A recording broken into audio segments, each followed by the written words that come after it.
ചലന പരിമിതിയുള്ള വിദ്യാർത്ഥികളുടെ സ്വപ്നങ്ങൾക്ക് നിറം പകർന്ന ശുഭയാത്രാ പദ്ധതി വയനാട് ജില്ലാ പഞ്ചായത്തും സാമൂഹ്യനീതി വകുപ്പും ചേർന്നാണ് ജില്ലയിൽ തെരഞ്ഞെടുക്കപ്പെട്ട ഭിന്നശേഷിക്കാരായ 14 കുട്ടികൾക്ക് ഇലക്ട്രോണിക് വീൽ ചെയർ നൽകിയത്. ഉദ്ഘാടന വേദിയിൽ സമ്മാനമായി കിട്ടിയ പുതിയ യന്ത്രക്കസേരയിൽ കുട്ടികളുടെ മുഖത്തെല്ലാം സന്തോഷത്തിന്റെ വേലിയേറ്റമായിരുന്നു.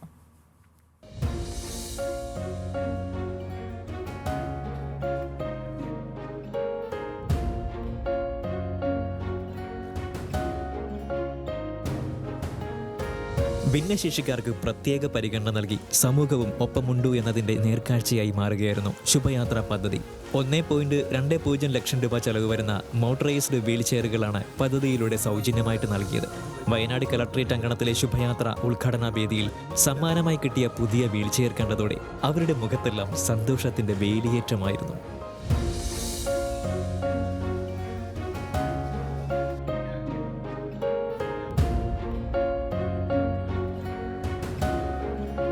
വീട്ടില് വീൽ ചെയറൊന്നുമില്ലായിരുന്നു. ആദ്യമായിട്ട് കിട്ടുന്നതാണ്. സ്കൂൾക്കൊക്കെ പോകാൻ കുറച്ച് ബുദ്ധിമുട്ടായിരുന്നു. അതുകൊണ്ട് തന്നെ ഇപ്പോൾ കുറച്ചൊക്കെ എളുപ്പത്തിൽ പോകാൻ പറ്റുന്നുണ്ട്.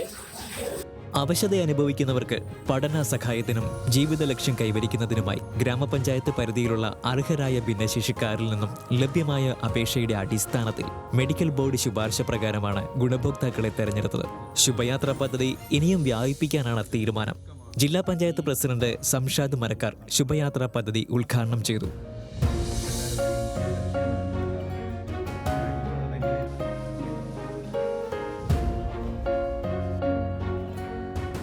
ഈ വീൽ ചെയറിൽ ഉപയോഗിക്കുന്ന കുട്ടികളുണ്ട്. പക്ഷെ അവരുടെ കൈ ഉപയോഗിച്ച് അവർ തന്നെ ചക്രം തിരിച്ചു വരേണ്ട വീൽ ചെയറുകളാണ് അധികം ഉപയോഗിക്കുന്നത്. അത് വലിയ പ്രയാസം ഉണ്ടാക്കുന്നു എന്ന് കുട്ടികൾ പറഞ്ഞു. അപ്പം നമ്മൾ അതിനൊരു മാറ്റം ഉണ്ടാക്കാൻ ഇലക്ട്രോണിക് ജോയിസ്റ്റിക്കുള്ള വീൽ ചെയർ കൊടുക്കാൻ തീരുമാനിക്കുകയും ജില്ലയിലെ 7ാം ക്ലാസ് മുതൽ പഠനം നടത്തുന്ന എഞ്ചിനീയറിംഗ് വരെ പഠിക്കുന്ന കുട്ടികൾ ഈ കൂട്ടത്തിലുണ്ട്. അവർക്ക് വേണ്ടിയിട്ടാണ് ഈ പദ്ധതി നമ്മൾ ആദ്യം വിഭാവനം ചെയ്യുന്നത്. അതിൽ 25 കുട്ടികളെയാണ് നമ്മൾ ഉദ്ദേശിച്ച് 50 ലക്ഷം രൂപ വകയിരുത്തി. പക്ഷെ മെഡിക്കൽ ബോർഡിന്റെ പരിശോധനയിൽ ഇത് ഉപയോഗിക്കാൻ കഴിയുന്ന കുട്ടികൾ എന്ന രീതിയിൽ 14 പേരെ കണ്ടെത്തി. അവർക്ക് നമ്മൾ വീൽ ചെയർ കൊടുക്കും. 7ാം തരം മുതൽ എഞ്ചിനീയറിംഗ് വരെ പഠിക്കുന്ന ഭിന്നശേഷി വിദ്യാർത്ഥികൾക്ക് പദ്ധതി പുതിയ പ്രതീക്ഷയായി മാറുകയായിരുന്നു. പരിപാടിയിൽ ജില്ലാ panchayat vice president S Bindu അധ്യക്ഷയായി. ഗുണഭോക്താക്കളുടെ രക്ഷകർത്താക്കളെ ചടങ്ങിൽ ആദരിച്ചു. ന്യൂസ് മലയാളം, വയനാട്.